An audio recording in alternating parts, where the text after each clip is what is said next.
One of the biggest problems that I've seen in my many years of coaching, consulting, and advocating for artists, I think is something that we can fix together, just one step at a time. And so, this video, I'm going to talk about what that problem is that I see is pretty much general across the board, and also discuss some ways to take steps to address it, to really mitigate it, right? Because we're done with trying to promote this whole like starving artist thing. I'm over it, you're over it, so let's talk about it. If you're new to my Substack or you transitioned from my MailChimp to my Substack, welcome. This is the space where I have long form content to be able to talk about things a little bit more in depth, a little bit more casual, conversational, because that's how I do. And to really just, have space to raise this narrative of how artists can become the leaders and world changers that they already are. So here we go. Today we are talking about one of the biggest problems that I've seen working with artists, right? And it really kind of contributes to this idea that artists are starving. Because, first of all, that is falso, falso, falso. That's not a language, but I'm going to keep saying it falso.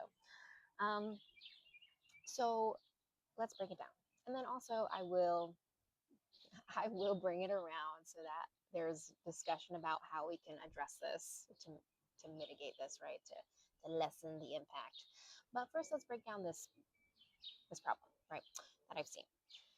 So the problem that I've seen really with artists is foundational. And it's really important that this is set up, because if you build from there, then there isn't anything to build on top of and everything else just crumbles. So the biggest thing that I've seen for artists in terms of not being prey to the starving artist mentality is really about understanding your value, embodying your value, and then translating that value so that other people understand it. Those three things, right? Okay, let's break it down, right? Understand your value. So if I were to ask you as an artist, do you know what your value is?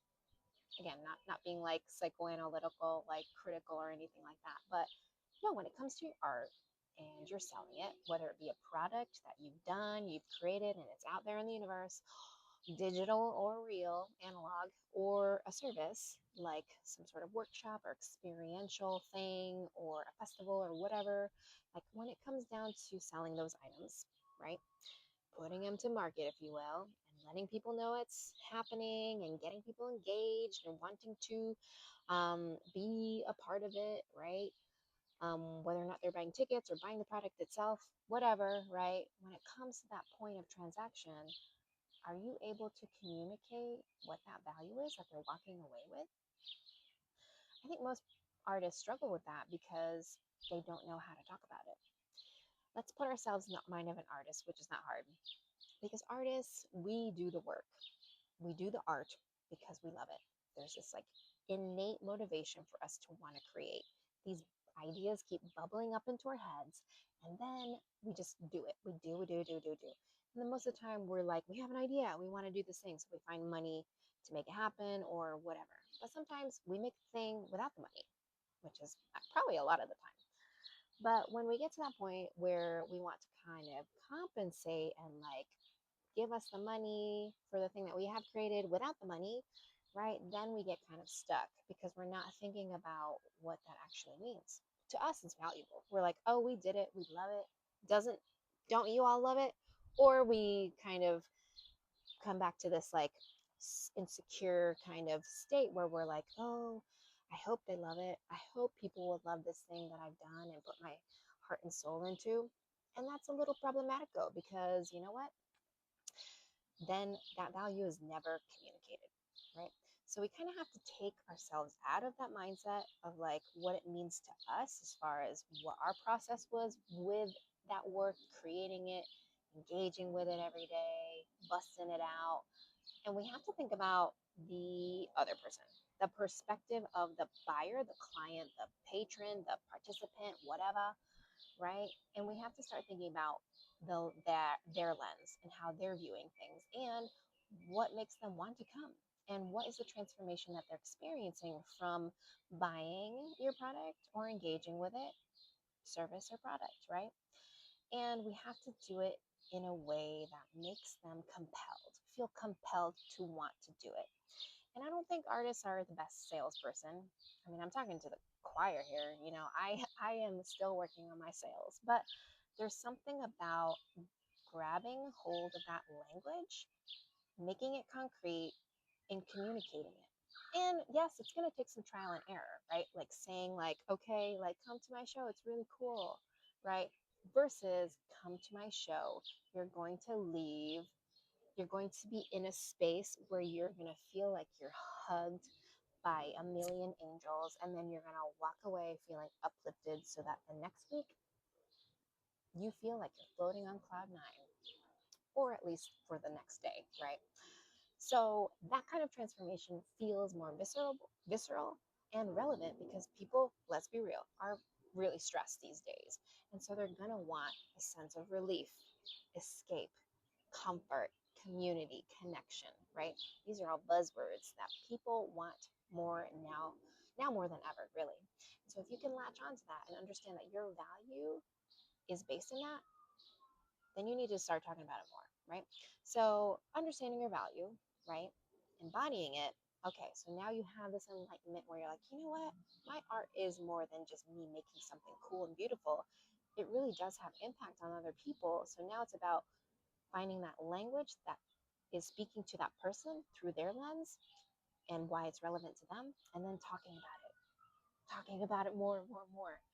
So once you embody that and you also start seeing it because you're talking about it, this is like the part where it gets really good, where then it's kind of like, um, what is it? Positive reinforcement?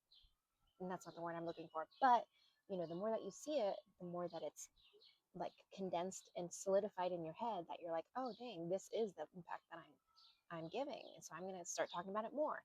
And so it's like a regenerative kind of like practice to be able to start talking about it and then see it and then talk about it more. And then over time, you're going to develop amazing specific language around what the value of your specific art is. And it's going to feel so good because it's going to be so on brand with you.